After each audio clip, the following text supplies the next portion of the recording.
విజ్ఞానంతో కూడిన విద్యను అభ్యసించడం ద్వారానే దేశంలో పెను విప్లవాత్మక మార్పులు వస్తాయని సిబిఐ మాజీ డైరెక్టర్ భారతీయ విద్యాభవన్ కాకినాడ కేంద్రీయ చైర్మన్ వివి లక్ష్మీనారాయణ అన్నారు. కాకినాడ జిల్లాలోని కాకినాడ గాంధీనగర్ పెద్దాపురం ఏడీబీ రోడ్లో నూతనంగా ఏర్పాటు చేసిన భారతీయ విద్యాభవన్ స్కూల్స్ ను ఘనంగా ప్రారంభించారు.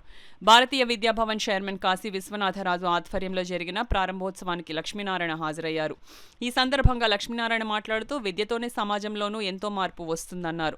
భారతీయ విద్యాభవన్ దేశ విదేశాల్లో ఎంతో మందికి ఉన్నతమైన విద్యను అందించి వారిలో వృత్తి శిక్షణ నైపుణ్యాభివృద్ధిని పెంచి దేశ నిర్మాణానికి ఎంతో విలువైన కూడిన విద్యను విద్యార్థులకు అందిస్తోందన్నారు. ఈ పాఠశాలలో విజ్ఞానంతో పాటుగా కళలు పరిజ్ఞానం వంటి పునాది నుంచి నేర్పుతారని జేడీ చెప్పారు. ఎంతో అనుభవం ఉన్న వారంతా మంచి విద్యను అందించాలని లక్ష్యంతో భారతీయ విద్యాభవన్ ఆధ్వర్యంలో పాఠశాలలను ప్రారంభించామని తెలిపారు. ఈ ప్రారంభోత్సవ కార్యక్రమంలో ఆశ్రమ పాఠశాల మాజీ చైర్మన్ డివి కృష్ణంరాజు, పెద్దాపురం మాజీ మున్సిపల్ చైర్మన్ రాజా సూరిబాబు రాజు, భారతీయ విద్యాభవన్ భీమవరం డైరెక్టర్ రఘుపతి రాజు తదితరులు పాల్గొన్నారు.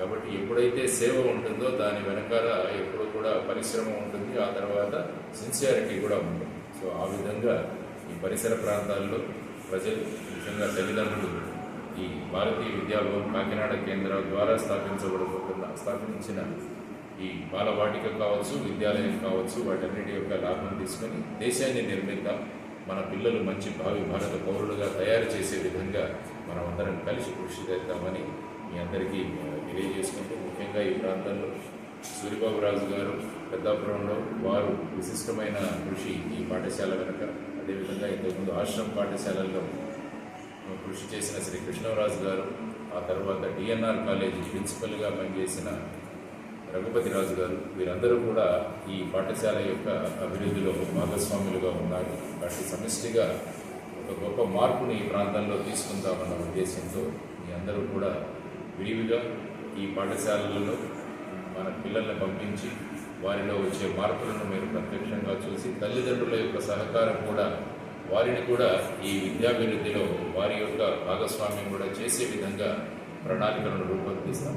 అందరూ రండి, ఒక విద్య ద్వారా ఒక మంచి విజయాన్ని సాధిద్దాం, విద్య ద్వారా మార్పును సాధిద్దాం, భారతదేశాన్ని మళ్ళా పూర్వ వైభవాన్ని అందరం కలిసి తీసుకొద్దామని. లక్ష్మీనారాయణ గారు, ఆ తర్వాత ఆనంద ఫౌండేషన్ విశ్వనాథరాజు గారు పర్యవేక్షణలో ఇది నడపడం అన్నది చాలా సంతోషించదగ్గ విషయం. వీరికి లక్ష్మీనారాయణ గారు ఉన్నారంటే ఆయనకి Swami Vivekananda, former president of India, వీరు ఆదర్శులు. అదే లైన్లో లక్ష్మీనారాయణ గారు ఈ సంస్థ నడిపించాలని ఎంతో తాపత్రపడి ఎంతో కృషి చేసి, ఆయనకి ఎన్ని ఇబ్బందులున్నా హైదరాబాద్లో ఉంటున్నా కూడా ప్రతి విషయానికి కాకినాడ రావడం, ఆయన దీంట్లో పాల్పంచుకోవడం అన్నది చూస్తే ఆయనకి ఎంత పట్టుదలగా ఉన్నారో ఇక్కడ ఈ సంస్థని డెవలప్ చేయాలనే ఉద్దేశంతో ఉన్నారని నేను అనుకుంటున్నాను. ఏంటంటే ఈ సంస్థ కొంతకాలానికి ఈ చుట్టుపక్కల ఉన్న సంస్థలన్నిటికన్నా మించి చక్కటి ఒక పారదర్శకమైన పటిష్టమైన విద్యను అందిస్తుందని భావిస్తున్నాను.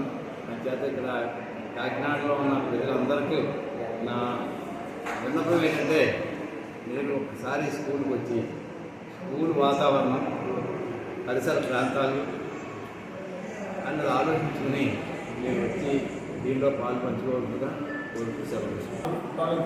స్కూల్ స్థాపించి చిన్నపిల్లలకైతే ఇంజనీర్ పాలిటీ ఈ సంస్థను నిర్ణయం చేస్తుంది. అలాగే విద్యాభవన్లో విద్యార్థులను ఏర్పడడం జరిగింది. అక్కడ ఎల్కేజీ నుంచి 6th క్లాస్ వరకు సంవత్సరం పాఠాలు పిల్లలందరికీ చేర్చడానికి ఏర్పడడం జరిగింది. మరి ముఖ్యంగా ఈ రోజున మరి చైర్మన్ అయిన కాకాంత్ గారు చేసినటువంటి ఇది లక్ష్మణ్ గారికి, మరియు కృష్ణగారి గారికి, రఘుపతి గారికి ఎంతో కృషి చేసి ప్రతి వస్తువు ఆయన లక్ష్మణ్ గారు బెంచ్ ఇచ్చి అన్ని రకాల టీచర్స్ని అందరినీ ఇంటర్వ్యూ చేసి, స్వయంగా ఇంటర్వ్యూ చేసి, ఎవరిని దాంట్లో ఎవరిని ఇబ్బంది లేకుండా వాళ్ళందరూ ఆయన సెలెక్ట్ చేసి టీచర్లు పెట్టాం. అలాగే దాని తగ్గట్టుగానే పేరెంట్స్ కూడా బాగా జాయిన్ అయ్యారు. మరి పెద్దాపురం రాజా ఉత్సవయ్య వారు కూడా బాగా కృషి చేసి పెద్దాపురం డెవలప్ చేయడానికి ముందుకు వచ్చారు. మేము కాకాండ్ పెద్దలు, అలాగే ప్రగతి ఇంజనీరింగ్ కాలేజీ కృష్ణారావు గారు దీన్ని వైస్ చైర్మన్గా ఉన్నారు. అలాగే ఐడియల్ కాలేజీ వరమ గారు, కృష్ణరాజు గారు, సూపీ నాగరాజన్ గారు ఆరు కూడా దీంట్లో మెంబర్గా ఉన్నారు. సో ఈ కార్యక్రమాన్ని ఈరోజు ప్రారంభించి ముందుకు తీసుకెళ్ళాలని నేను కష్టపడుతున్నాను.